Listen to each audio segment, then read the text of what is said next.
São 9 horas da manhã, o Fernando Schiller está conosco aqui no Jornal da Bandeirantes, gente, para analisar a cena política, né? Falar aí sobre esses últimos números das pesquisas e trazer para a gente explicações a respeito daquilo que nós temos na corrida presidencial para esse ano. Cada vez mais o cenário está polarizado. Parece mesmo, né, Schiller, que essa parada vai ser decidida entre Bolsonaro e Lula, num indicativo de que alguma outra liderança esteja em uma ascensão que possa fazer frente ao que os dois candidatos têm conseguido, né? São os dois políticos que conseguem, de alguma forma, levar multidões para os eventos que participam. Os demais pré-candidatos estão todos numa situação bem diferente.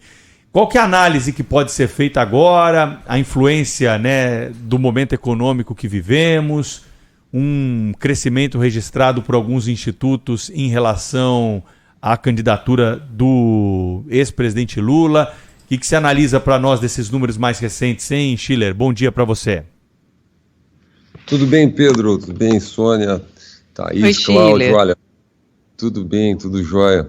Olha, saiu agora pela manhã por uma pesquisa BTG, pesquisa FSB, BTG, mostrando exatamente isso que o Pedro coloca, né? Quer dizer, você tem uma eleição ultra polarizada, é uma das primeiras pesquisas aí que você já tem consolidado o cenário sem João Dória, obviamente há muito tempo sem o Sérgio Moro, então a Simone Tebet sendo já apresentada como a candidatura da terceira via, então ela houve vários anúncios aí nos últimos dias, quer dizer, ela se consolida nessa posição, e o Pedro tem razão, quer dizer, quando a gente mostra, quer dizer, o Lula teve um pequeno crescimento, aliás, não tão pequeno, mas vamos lá, 5%, então ele vai a 46%, o Bolsonaro com 32%, então a diferença vai a 14 pontos, o Cláudio comentava, eu estava escutando aqui, você tem muita discrepância entre as pesquisas, né? Você tem uma média de pesquisa que dá um pouco acima de 10%, em torno de 10% a diferença, se a gente fizer o combo das pesquisas. Tem a Folha de São Paulo que vai a 21%, não é? E aqui você tem a pesquisa FSB-BTG que dá uma diferença de 14 pontos. Então o nosso ouvinte pode estar perguntando assim, bom, mas então o que a gente vai acreditar em que exatamente, né? É uma confusão isso. E, obviamente, é assim. É bom que seja, acho que as pessoas têm que formar o seu juízo, faz parte, na minha visão, do aprendizado do eleitor, da própria democracia, entender que as pesquisas, primeiro, erram, né? Segundo, tem metodologias diferentes, também em momentos diferentes, mas você tem aqui essa diferença.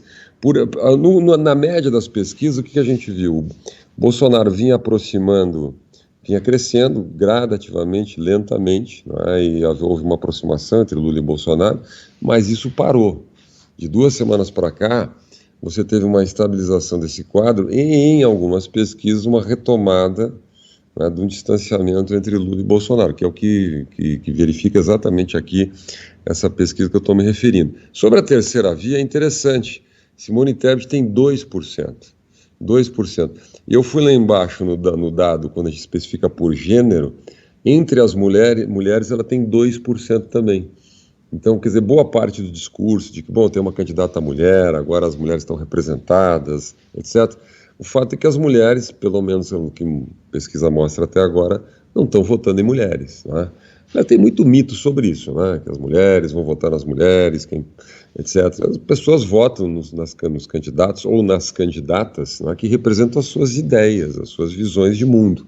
Obviamente que as pessoas não têm lá grande informação, nem têm tempo para ficar analisando projetos, programas, etc. Mas elas têm impressões, é um direito da cidadania e é isso que está acontecendo.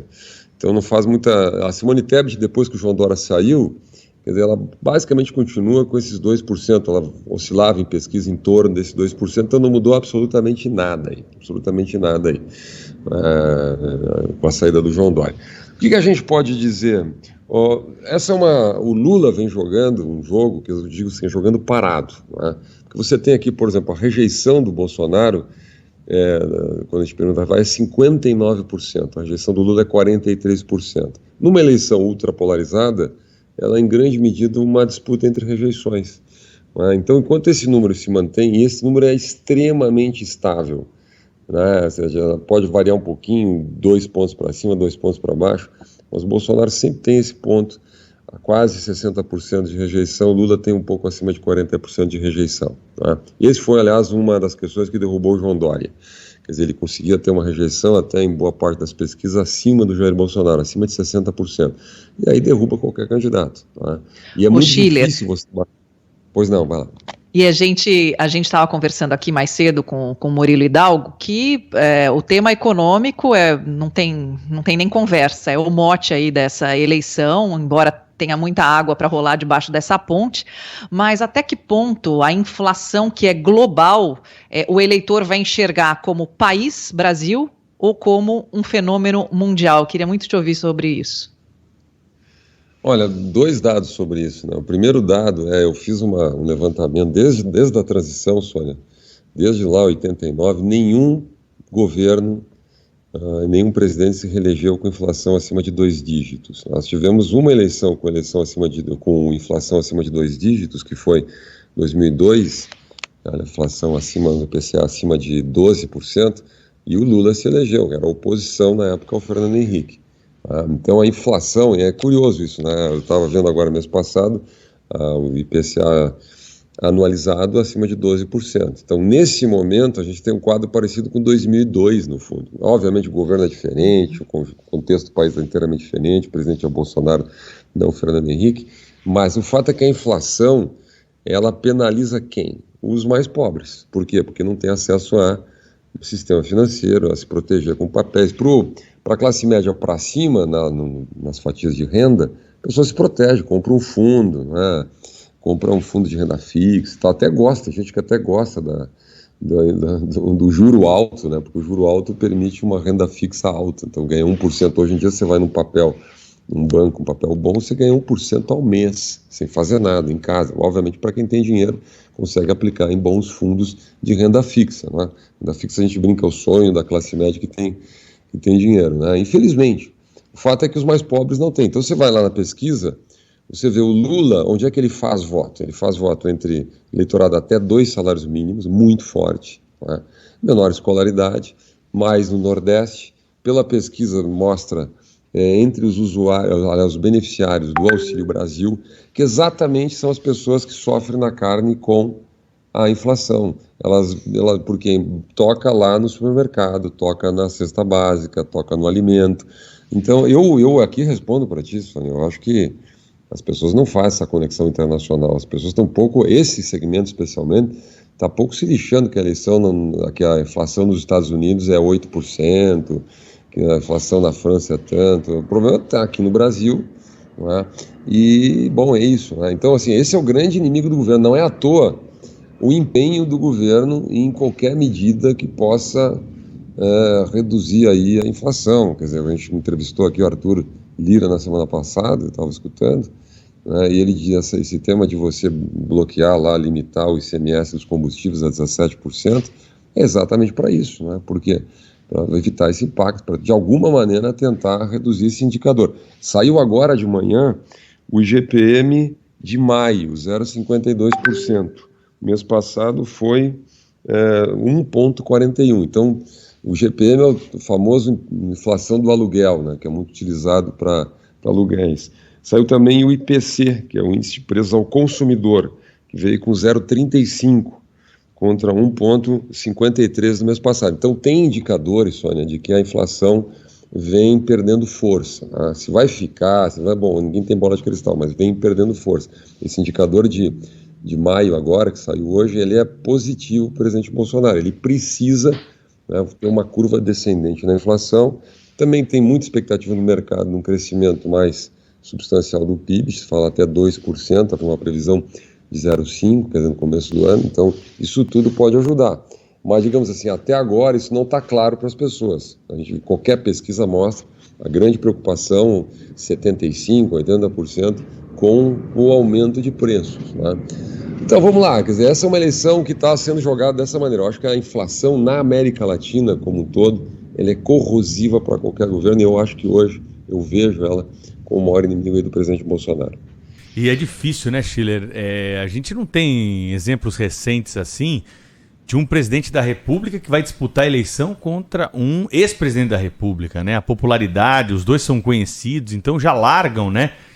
com um percentual de conhecimento muito diferente dos demais players que estão tentando ensaiar aí uma pré-candidatura. Isso já faz, né, com que nós tenhamos naturalmente a polarização, principalmente porque estão em campos opostos aí, são adversários políticos históricos. Então, daqui para frente, acho que cada vez mais vamos acompanhar essa disputa acirrada e pouco espaço para novas lideranças, né, que possam ir surgindo aí no meio do caminho, tentando algum tipo de fatia do eleitorado na eleição de 2022, hein, Schiller? Olha, Pedro, aí tem um dado interessante, né? Eu fiz um levantamento desde o impeachment. Você teve uma série de votações no Congresso, né?